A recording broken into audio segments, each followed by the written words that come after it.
सुरुवातीला एक मोठी बातमी पाहूया। पावसाअभावी राज्यातल्या पेरण्या खोळंबल्यात। राज्यात आतापर्यंत अवघ्या 5.69% पेरण्या झाल्यात। शेतकरी मुबलक पावसाच्या प्रतीक्षेत आहेत। मान्सून दाखल झाल्यानंतर महाराष्ट्रात मोठा खंड पडलाय। पावसाने ओढ दिल्याने पेरण्या खोळंबल्यात। राज्यात अवघा 5.69% पेरण्या झाल्यात। 18 जून अखेर राज्यात सरासरी 1,42,000 माफ करा 1,42,02,318 हेक्टर क्षेत्रावर पेरणी होते। यंदा मंगळवारी अखेर राज्यात जेमतेम 5.69% म्हणजेच 8,08,09,792 हेक्टरवर पेरणी झाली आहे।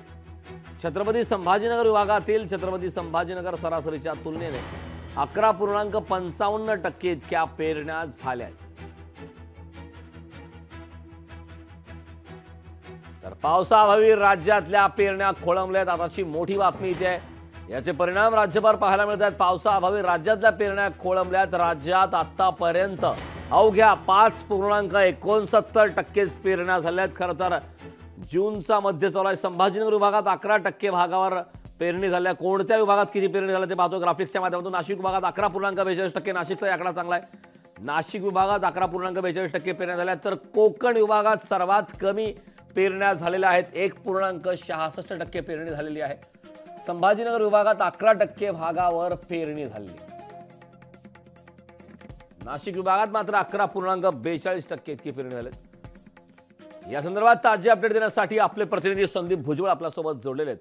संदीपजी, खरं तर पावसाअभावी राज्यातल्या पेरण्या खोळंबल्या आहेत। राज्यात आतापर्यंत केवळ 5.69% इतक्याच पेरण्या झाल्यात। विशेष म्हणजे कोकणामध्ये सर्वाधिक कमी टक्केवारीचा आकडा पाहिला तर केवळ 1% पेरण्या कोकणात झाल्यात। काय या संदर्भात ताजी अपडेट्स आहेत? अगदी कोकणामध्ये पावसाचं प्रमाण जे आहे ते अतिशय कमी राहिलेलं आहे। मान्सून पोहोचलाय महाराष्ट्रामध्ये, कोकणामध्ये बऱ्यापैकी तो वेळेत सुद्धा आलेला आहे। पण मान्सूनचा जोर नसल्यामुळं, मान्सून बरसत नसल्यामुळं जमिनीमध्ये पुरेशी ओल नाहीये आणि त्यामुळे शेतकरी, कृषी विभाग पण त्यांना सांगतोय की पुरेसा पाऊस झाल्याशिवाय पेरणी करू नका।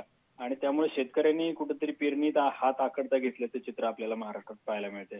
कोकणाबरोबर विदर्भात सुद्धा, त्याच्याबरोबर मराठवाड्यामध्ये सुद्धा पूर्व मान्सूनचा जो पाऊस आहे, उन्हाळी पाऊस आहे, तो चांगला झालाय। त्यामुळे मशागतीची कामं जोरात झालेली आहेत। पण पेरणी लायक जो पाऊस आहे, जमिनीमध्ये वापसा पाहिजे, पेरणीला जो ओल असायला पाहिजे, ती ओल नसल्यामुळं शेतकऱ्यांनी कुठेतरी पेरणीचं प्रमाण जे आहे ते कमी ठेवलेलं आहे किंवा पेरणी थांबवलेली आहे, असं चित्र सध्या महाराष्ट्रात बघायला मिळत आहे।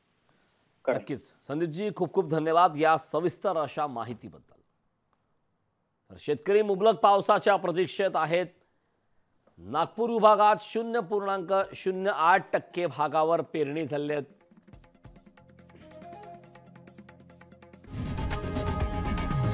लोकशाही मराठी ऐका, पहा, जागरूक रहा।